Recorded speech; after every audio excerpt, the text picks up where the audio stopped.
ಇಬ್ಬರು ಮಕ್ಕಳ ಜೊತೆ ಮಹಿಳೆ ನೇಣು ಬಿಗಿದುಕೊಂಡು ಆತ್ಮಹತ್ಯೆ ಮಾಡಿಕೊಂಡ ಘಟನೆ ತುಮಕೂರಿನ ಪಾವಗಡ ಎಂಬಲ್ಲಿ ನಡೆದಿದೆ.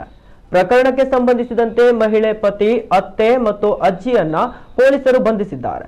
ಸರಿತಾ ಮತ್ತು ಆಕೆಯ 2 ಪುಟ್ಟ ಕಂದಮಗಳು ಮೃತ ದುರ್ದೈವಿಗಳು.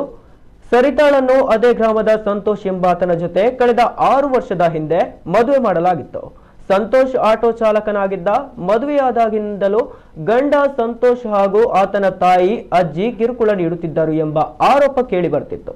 ಕಿರುಕುಳಕ್ಕೆ ಮನನೊಂದು ಇಬ್ಬರು ಮಕ್ಕಳ ಜೊತೆ ನೇಣು ಬಿಗಿದುಕೊಂಡು ಮಹಿಳೆ ಆತ್ಮಹತ್ಯೆ ಮಾಡಿಕೊಂಡಿದ್ದಾರೆಂದು ತಿಳಿದು ಬಂದಿದೆ.